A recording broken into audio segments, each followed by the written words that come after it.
Hannibal. Okay, so I became a fan of Hannibal in part because I joined Tumblr. I had started watching the series and then kind of got interested in Tumblr as a space for fandom stuff. And so kind of kind of getting involved in that community and kind of following the things I liked, which included Hannibal at the time. Sort of becoming kind of, or having my dashboard filled with, kind of fan art and GIFs and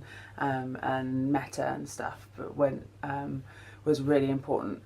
in my kind of development of how I kind of thought about the series and how much I appreciated the series. I have to say that when I first heard that they were doing it, I wasn't overly convinced about it as an idea. This network show, which was a prequel to Red Dragon, that was going to be a police procedural, but Lecter was, had not yet been discovered. I thought sounded a little bit not great, but then kind of learning a little bit more about it and finding out that that Brian Fuller was the showrunner, and having been a big fan of Pushing Daisies particularly, I thought that sounded an interesting combination, and also I'd kind of become a bit of a fan of Mads Mikkelsen, and so the idea of him as Lecter was really intriguing, and I thought to myself that even though on the face of it this sounds like not a fantastic idea, or at least not an obvious idea, that the involvement of those two made me kind of think, okay, this could be something that's really interesting. So I remember watching the first episode when it was broadcast here in the UK, and the people who know the series know exactly what I'm talking about. Just the opening sequence, the Will's sort of first, not his first crime scene, but the first crime scene that we get to see him I was going to say disembowel, that's not the right word,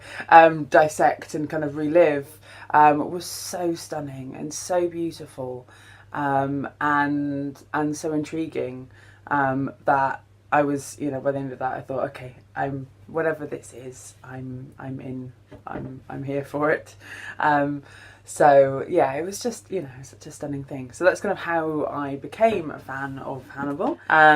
So this is the one of the things that really interested me about Hannibal, is the kind of way in which fan platforms like Tumblr have provided this really interesting discourse around the show, and the levity with which the fans have often engaged with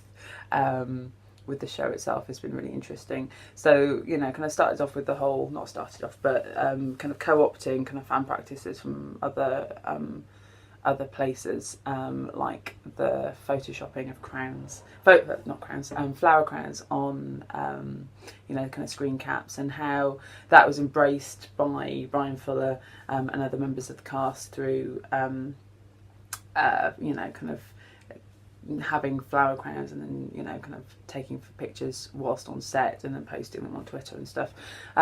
So kind of very early on, there was a kind of a very positive back and forth between the fans, what the fans were doing, and the way in which the fans, the kind of fans were regarded by the powers that be, the makers of the text, the kind of the anagram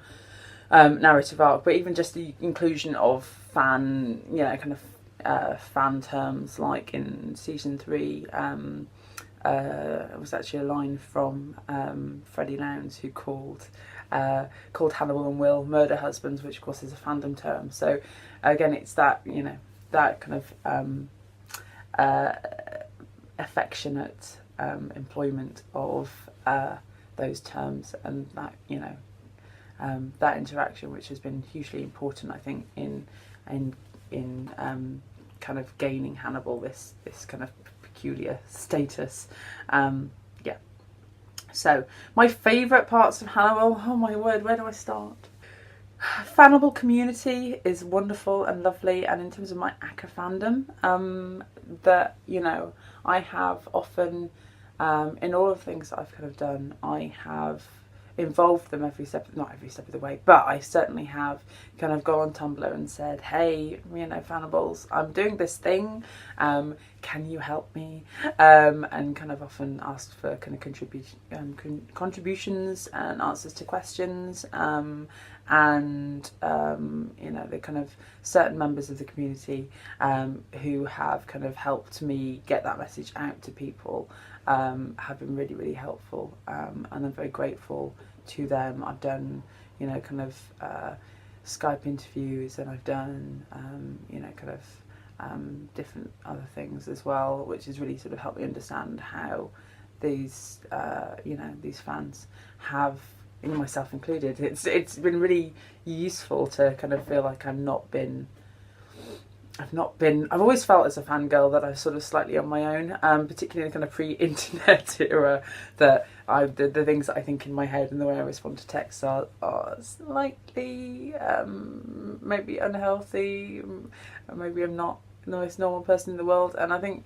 one of the things that kind of through Tumblr particularly, and Twitter, and doing a lot of the kind of, you know, tweet along watches, viewings, I've realised that I'm not alone. I'm not as weird as I thought, or at least I'm part of a weird group, and that's hugely helpful. And it's been really nice that I've been able to meet some of those people in person and thank them for their contributions, and for their encouragement, and you know, and yeah, for the love and the passion that they have for this show, which kind of keeps the whole thing going, which is really wonderful.